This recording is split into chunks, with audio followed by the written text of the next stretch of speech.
Yo, what up, what up? Love, peace, and hair grease, and a pair of leaves with a permanent crease, goddammit. It's the grandest of them all, leaving your mama for Grandmaster Cass. Welcome to the Casual Talk Podcast. I ain't here by myself. I got them boys. Them Henny boys is in the building. You already know? All right?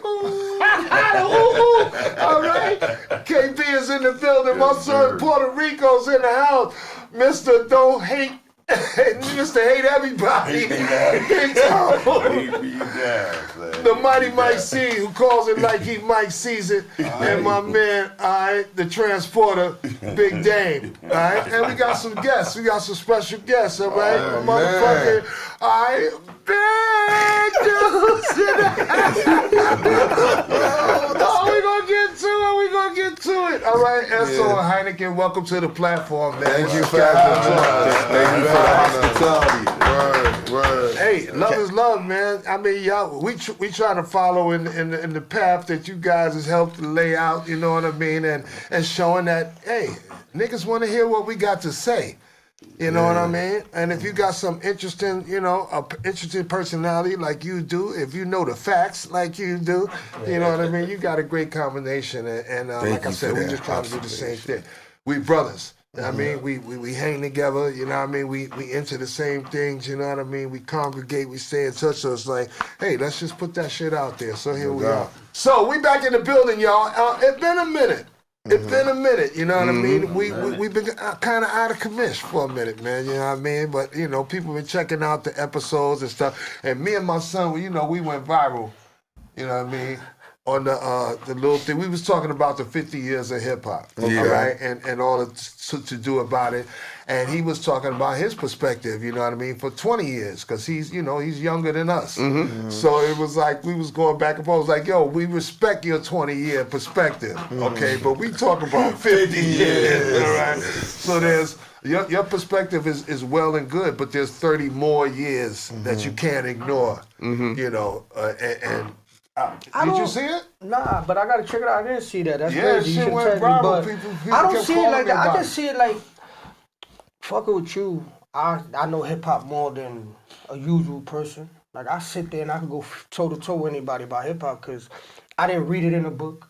I talked to whoever I wanted to talk to. I spoke to Cool Herc. Like, yo, Herc, what? Because Herc don't talk to nobody. If you don't know Herc, Herc don't talk to nobody. And for him to gravitate towards me, Love Bug is another one that didn't talk to nobody. If you didn't know Love Bug for real, listen, don't get the fuck away from Love Bug Starsky. And I got to sit in his van, smoke some bud with him, and ask him personal, real, like in hip hop. Like I got to, so whoever I talked to about in hip hop, I actually spoke to these people, to Curtis Blow, to whoever. I ever got a chance to be around with Kaz and beat the ears, because, and then a lot of people don't understand that celebrities get tired of people running up to them, so I don't get starstruck. I don't see, but when I get that point, Kaz is sort of asshole too. What are you talking about? No. What I'm trying to say. Shots. It's the same shit they trying to use you going off tangent. How did I become an asshole? We're talking about people who might be a little bit difficult. No, but because it's not even about being difficult. I've been around a lot. You caught it straight. But you started that shit. You be around a lot of people, and you catch them at the wrong time. It's not their fault. I've seen Kaz. It happened to me. It's happened to everybody. You catch them like, I'm tired of everybody. Give me a second. But with that being said, I spoke to a lot of people personally in this hip hop world. Like, so I'm known in the hip hop world very well. But why is it so important for you to get the information from these niggas? Is what I want to know. Because you gotta know, I fell in love with hip hop when I was a kid, so I wanted to know. And being with Kaz, like, I'm gonna be real. Like, I'll give you my little story real quick. Not that long. I'm not gonna stretch it. But when I met Kaz, right, I ain't know who the fuck this nigga was. I ain't gonna lie. We was helping him take records because he lived in my building. He just moved into the projects. I didn't know who he was. So my cousin, lived on the second floor, but his window faced it where the cars parked. So Kaz used to come with all his records. He used to call him like, yo, come help me. I'll give you some bud or some money. Found that. I was like, yo, hold on. Why are you giving out bud and all that? I'll do it.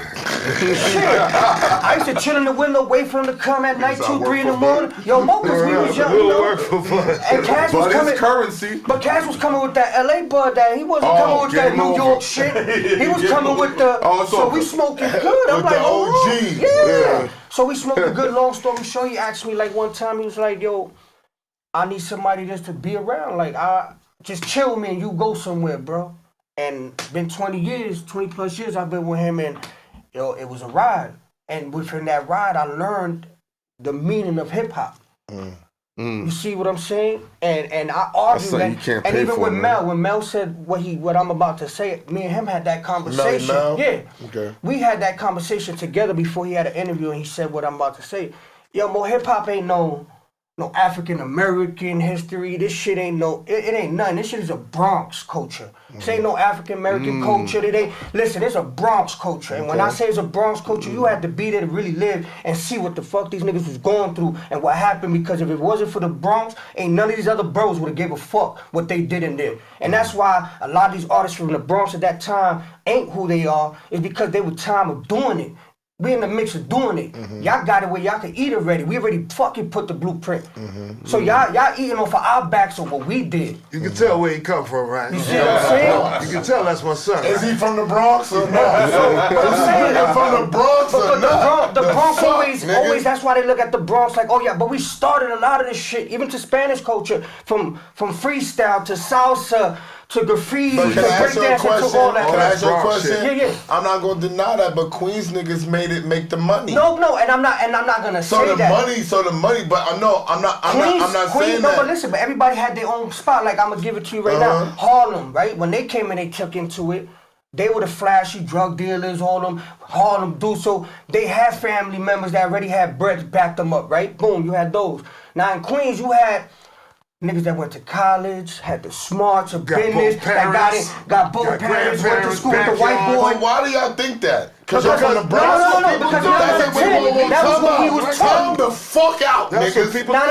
Because this is the problem. This is why niggas be talking all this crazy Queen shit. We gon' pause, nigga. Queens got major projects. Niggas got major niggas that parents was on drugs. Niggas don't dismiss this and say, Queens niggas' parents was together. No, the fuck they wasn't.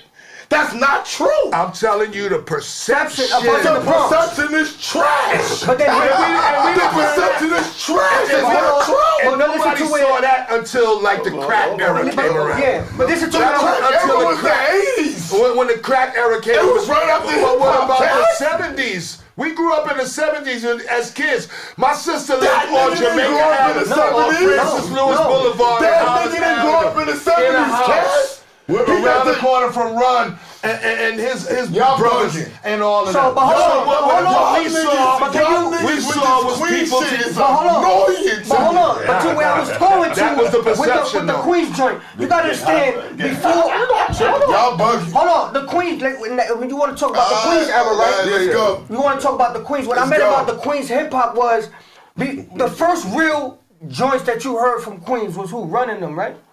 I'm just saying, like, before the little tape joints that they were doing, the major was like y'all running didn't them, know right? Run had a daddy? Who did DMC? DMC, we never heard of DMC's daddy. Russell. The only nigga we heard that had a daddy was Run. But what I was trying to get to was No, I hear what you're saying. Master J. I was trying to get to Russell. JMJ was a hood drug dealer. I was trying to get to Russell. I was trying to get to his brother. But I'm just saying, like, you getting to Russell, but Russell we ain't got these niggas. But he was somebody that knew, but this is what I was trying to get. He was a Queens dude that went to school, and knew what was there already. But he went to college and he met. I'm just saying, niggas in the Bronx wasn't going to college like that. Yes, the fuck they was. Not for that. The Bronx was going to college. What I'm trying to say, not like college. Niggas in the Bronx was getting. And that's in basketball. In the same project. And that's in sports. That is cap. And that's in sports. That is cap. It was rare. It was rare. I went to school at A. Philip Randolph. It's rare. I went to school in Harlem. I'm from Jamaica, Queens, okay? I went to school in Harlem every day.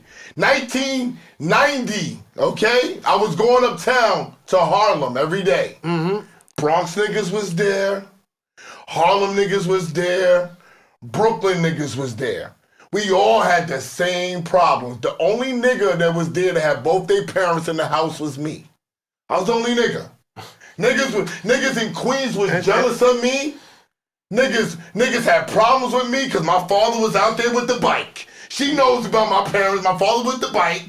My father was taking me to fucking baseball, to basketball, to football, but I was the only nigga. When I was trekking uptown, I was taking the fucking, the Q85 to the E train, to the D train, to the B train, to get off on 135th and walking up the hill, nigga. I was with Bronx niggas.